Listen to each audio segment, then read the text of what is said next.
right, hi guys, and welcome. This is a really exciting interview for me. I've got Stephen on the line, who is in character as Blippi on YouTube, with a current subscriber of 1.9 million subscribers. Now that is more than some small countries, which is absolutely staggering. Stephen has put up incredible videos. The last one was just 4 hours ago, as of the time of this recording, has already got more than 4,000 views in that 4 hours. The one before that was a week ago, 1 week ago, 633,000 views. The highest viewed video with Stephen's channel is over 90 million views. And to prove that's not a fluke, the second highest at 63 million views. Stephen, thank you so much for joining me. This is an absolute privilege to have you on. For sure. I'm happy to be here, and I do like how you're standing up. Seems you're nice and healthy. Yeah, well, it's the whole standing desk thing. When you work in the software industry, you've got to do as much movement as you can. So, mate, again, thank you so much for joining me. How did you get started? I mean, your character on Blippi, on the YouTube channel with Blippi, is engaging with children's content. It's educational. It's full of life. How did you get started with this whole YouTube journey that you've been on? Oh, I've lost you there, Stephen. I'll just see if we can get you back again. All right, I might... Stephen, if you can hear me, mate, I'll just hang up and I'll call right back and we'll see if we can get... Oh, no, you're back. Hey! You're back. Yeah. As soon as I said I'll call back, I think Skype had a heart attack and they decided to keep going. So, mate, I didn't hear the answer. How did you get started? Yeah, so anywho, I'll try and wrap this up in a, because it's a long journey, and I guess with YouTube in general, it's always long journeys, and so...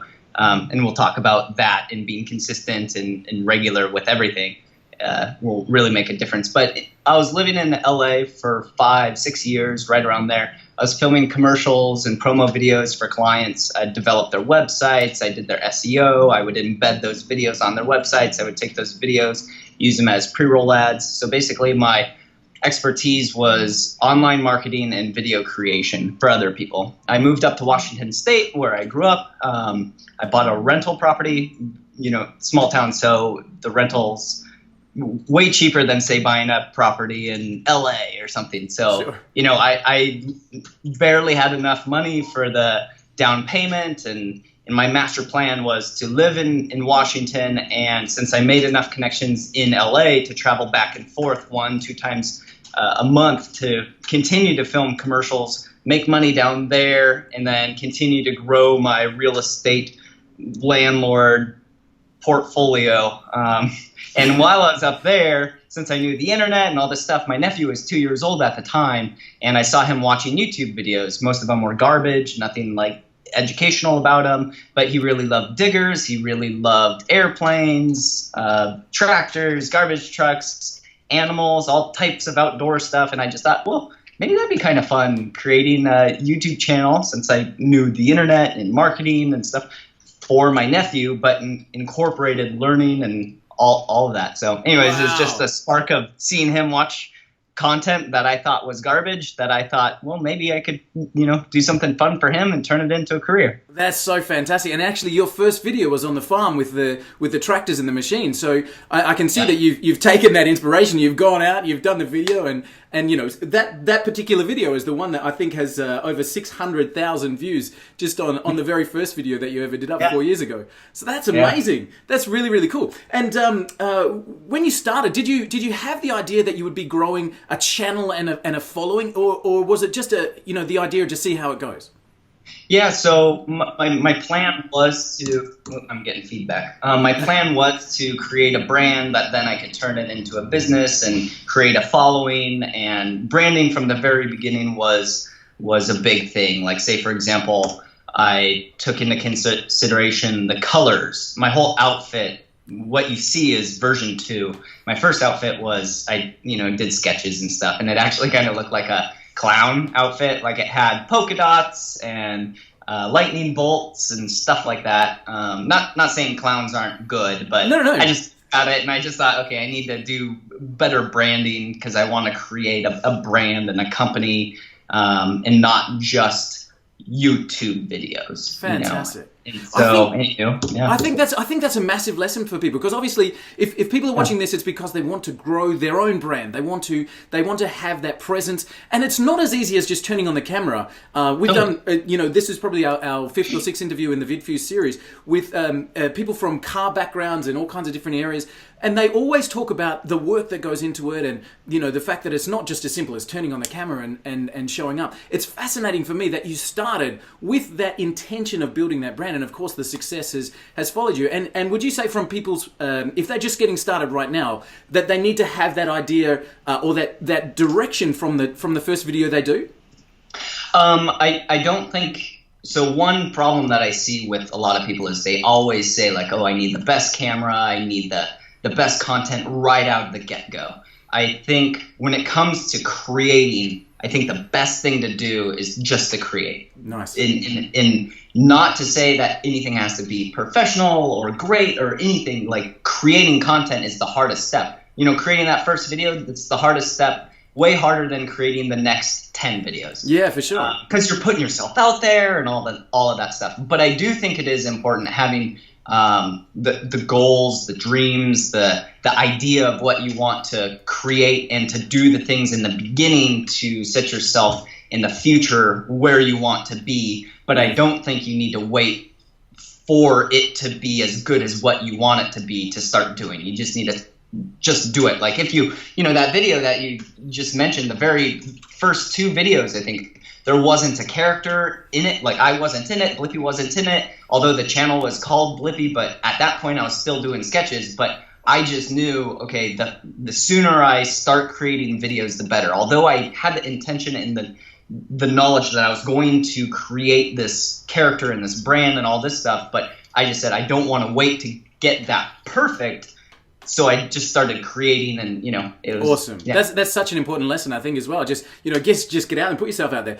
So now, as we look at your channel, and one of the things that you mentioned right after the introduction there was the consistency and making sure that it's always constant, all that kind of stuff. Now that I look at your channel, there's a video going up every single week, so it's a weekly upload. Do you storyboard? Like, do you plan the next episode? How do you go about putting those together? So that's kind of a whole, there's many things that goes into it. So we have a couple different channels. We have Blippi, and that's the one that you were talking about with the 1.8 million. And then we have Blippi Toys, which I think is at 1.7 million subscribers. And so that's doing a video a week. And then we have Blippi Espanol. So like, a lot of it is we're running and we're trying to catch up to what our goals and our deadlines that we're putting on ourselves. Okay. Yeah, and so when it comes to storyboarding, the animations get storyboarded, but when it comes to ideas, we have a long list of potential video ideas that we always have. Right now, we have maybe 8 or so videos already shot, currently being edited, so it's good to have them backlogged and all that. But a lot of it is, I've never written a script. Not one Blippi video has ever had a script, ever. Beautiful. But we've had an idea, like a flow. An idea, and like, we need to get this shot, and this shot. But we've never been to the location. I don't know information about that animal or that machine or that thing, and so I wait till the day of, and so anywho, a lot of it's impromptu. Yeah. There's 2 things I want to pick up on there. One is the list of ideas that you've got for the show, and the second is the editing and catching up with work as it goes through. So can I start with the second one first? After you've shot a video, so let's say we've gone to one of the ones that my kids love is at an indoor playground, and I think it's one of your most popular ones as well. So after you've done the shot, so let's say you've gone to the indoor playground, you've taken the video. What's the time frame from that point in terms of editing? How much work then goes into it to put that up onto line? Right. So I guess it depends on what type of video. If we're just talking about the play place one, which is a lot quicker edit than, say, one that has a song and animation in it. So when the man hours comes into play, those with animations are a lot more. Sure. Or if it's just everything we shot in that one day, say like a play place, all the times that we have shot at a play place, we've shot 100% of the footage that same day. Some you shoot different days and all that. But when it comes to a quick edit, I would say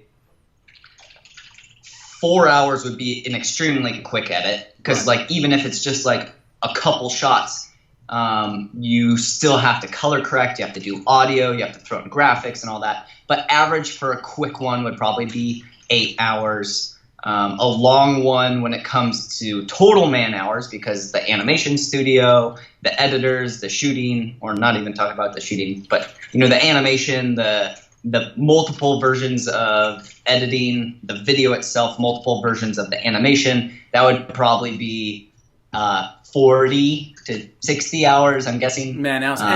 And obviously you've got a team of people working with you now, Stephen. You've got a crew that you work with. So how many people are typically in your crew? Right. So depends what exactly you're talking about. There's probably about 15 total people working on Blippi all across the world at any given time. Great. All of those, most of them are freelancers. Yep. But that's also from voiceover people to people overseas creating the merchandise. There's people here in America fulfilling the merchandise. There's a couple camera people that we work with. Those camera people are also the editors. We also have an editor now down in Costa Rica, which he's doing the Spanish voiceover. And then here, Alyssa, she does a lot of the operations, production. She sets up a lot of the shoots. So 15 total people. Most of those are part-time, and I'd say less than 5 are completely full-time just on Blippi. Perfect. And can I ask you, that team, knowing what I know from an entrepreneur's background and creating content online, etc., that wouldn't have been the case initially. It would have been just you. It would have been, somebody holding the camera, maybe. How long did it take you to scale the team? So how long were you creating content when it was just you, and then you kind of brought someone on board, and then the next person, etc.? Yeah. So at the very, very beginning, for the first year, it was just me doing all the editing, the website stuff, every single thing except for when you see someone holding a camera. Right. A lot of the shots, even I put the camera on a tripod. Perfect. And so it was literally just me for the first year and a half. Then I added a camera person that then every single shoot. So then year and a half to 2.5, I started doing T-shirts. There's a couple people doing T-shirts, and so it definitely was very, very gradual throughout that whole time. Very Unreal. And that the mention of the T-shirts there brings me back to that second question I was going to ask with the list of episodes. And one of the things I wanted to ask about that, now that you have the kind of influence you have, as I said, more subscribers than many small countries, twice as many subscribers to your channel as live in Fiji total, twice as many. So now that you have that influence and you've got this list of episodes that you're planning to shoot, how often do you get people approaching you for sponsorship? So they might say, I want product placement of my particular item, we want to reach kids, etc. Does that happen on a regular basis for you?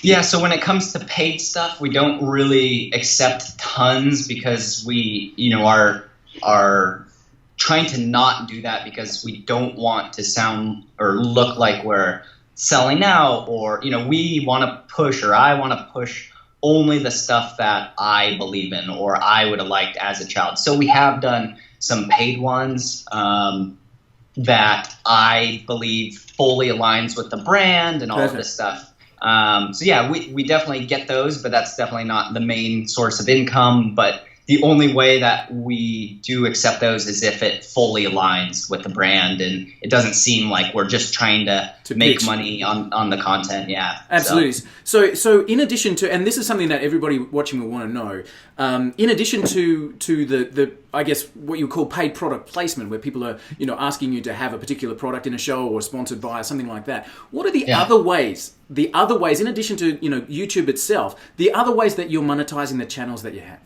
Yeah, exactly. So the main way that YouTube videos can create money, as you know, is just the ad placement and then the sponsorship deals and stuff like that. But other ways that we're expanding is through merchandise. I mean, especially that is amazing for the kids to have something, so it brings enjoyment to them, which is awesome. Yeah. And it's a whole other revenue stream, which is really nice that we can diversify that way and provide the kids and the parents of happy birthday presents and just that's very cool to bring joy. Yeah.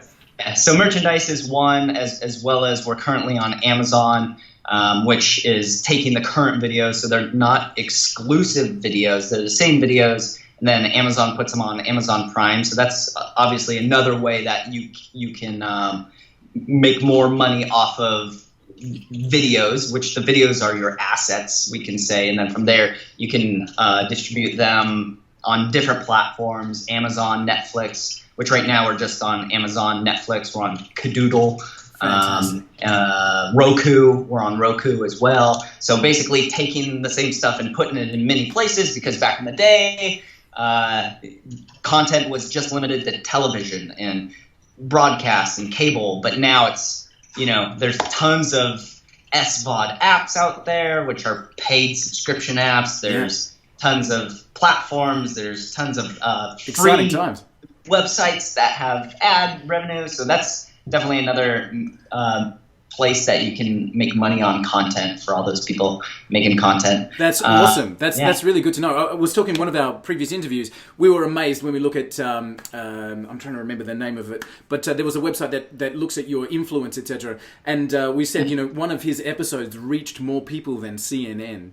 And we're like, wow. Being able to have that kind of influence, and now talking about that monetization from being able to move that content into multiple platforms, reaching more people, and of course, getting rewarded for that. Stephen, you've been incredibly generous with your time, and I'm so grateful for it. I've just got a couple of other questions there that I wanted to fire off to you. So what's the best and worst things about running a video-based business that you have right now? Best thing that I would say is being able to have schedules to do whatever you want, whenever you want, for everyone involved. Like, that's one thing that I really strive for. Anyone that's involved with Blippi, like, I don't want to say, be at work at this time or do this then. I mean, yes, there's deadlines, but, there's not one person that has to be at work at this time. Awesome. Having those creative juices flowing is super cool. Having your own business, being able to support people, also giving these children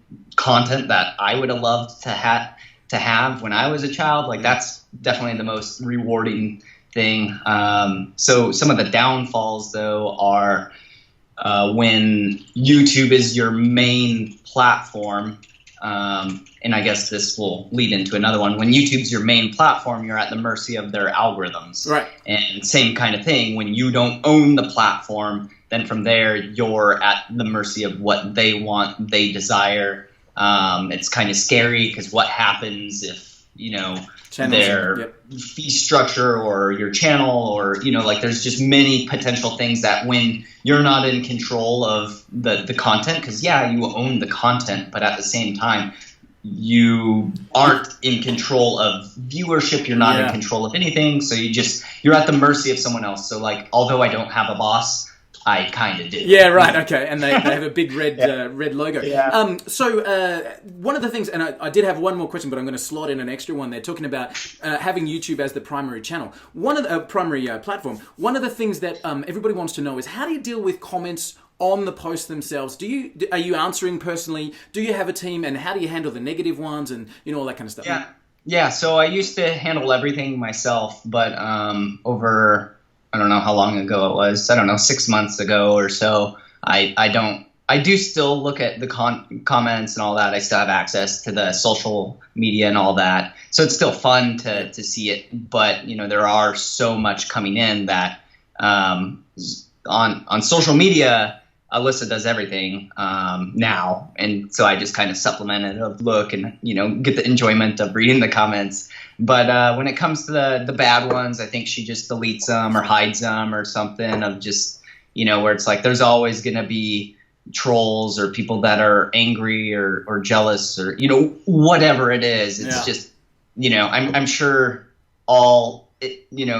here's an interesting thing. When I started Blippi, everyone was like, why are you doing a kid show? Like, you could be doing music videos. You could be doing anything you want with film, because typically, like, children's content's not the coolest thing to create. But now it's super nice that I have the support. And so when it comes to the negative stuff, that the positives outweigh it 1,000 to 2,000 to 1. I see some of the comments just, we love you, Blippi, and I mean that just must be just fantastic, man. So that's awesome. And again, Stephen, I'm so grateful for your time. I know you've got to shoot off. We talk about merchandise. We talk about the different platforms. We talk about the reach, and I think people would the natural human reaction would be like, well, that's okay for you. You've already got 2 million subscribers, kind of thing.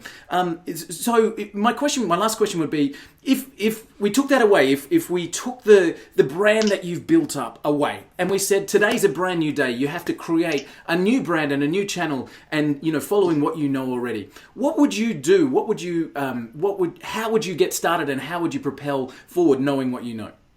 Right. So like I said at the very beginning, I think the most important thing is consistency, apart from good quality content, because all YouTube, the algorithms are doing is what video is better. Okay, this one. Okay, let's give this one more views than this one. So having a passion for what you're creating, doesn't matter what industry of content that you're in, if you have a passion for it, then from there, like that's gonna naturally make people like to watch that content more. Absolutely. And you're doing it for the right reason because you love it, and you're not doing it for another reason of making money or getting famous or whatever it is. So basically, don't do it for the wrong reason. Have passion to do it, and if not, and like from the very beginning, I had passion. I wanted to create something for my nephew, and I just thought it would be fun for me, and no one really gets into kids content when 5 years ago and thinking like,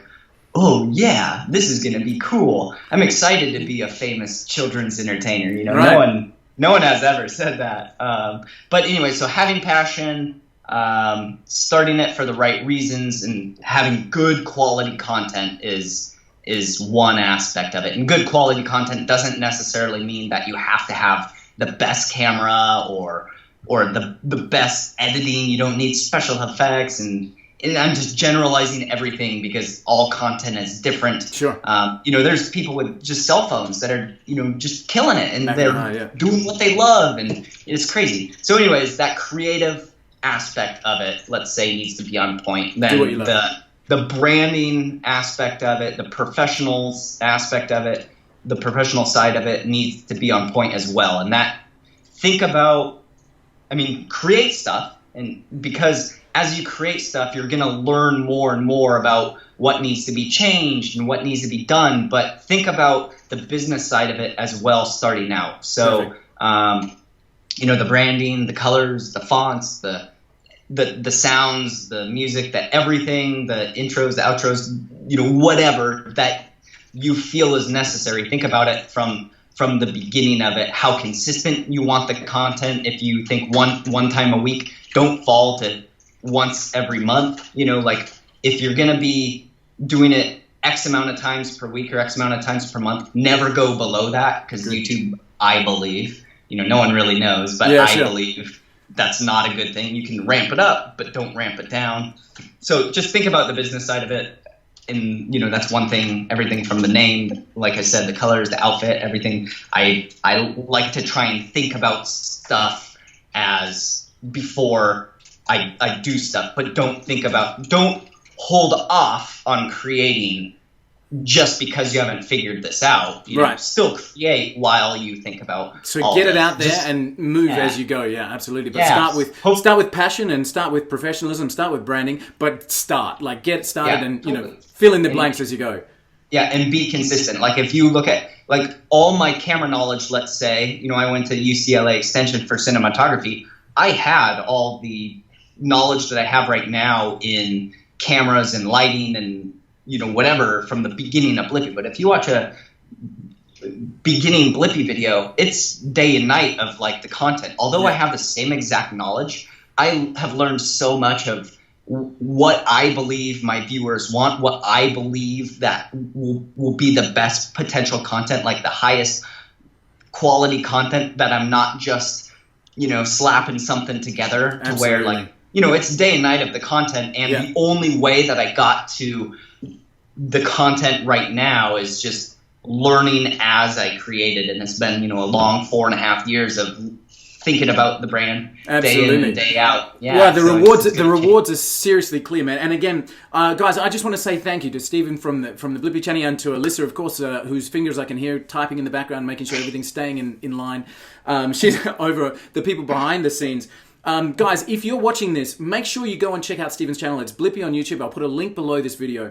Even if you don't have kids, look at the professionalism, look at the consistency, look at the branding, look at the work ethic, and look at the ways that you can take your message out to a massive audience. Stephen, thank you so much for your time. I absolutely love it. As I said, my kids love the channel as well. I'm so thrilled to hear of, the joy that I can literally see on your face when you talk about the t-shirts, getting a happy birthday present into the kids' hands, and they love Blippi and they can wear that to daycare or whatever. And there's a real joy that you can't put a price on with that as well. Mate, congratulations on the incredible success of the channels that you run all across the board, and all I can wish for you is a steady growth and much joy and happiness in the future, man. Thank you again for joining me. Well, yeah, thank you very much. Thanks for having me. I appreciate it. Cheers. Thanks very much. See you later.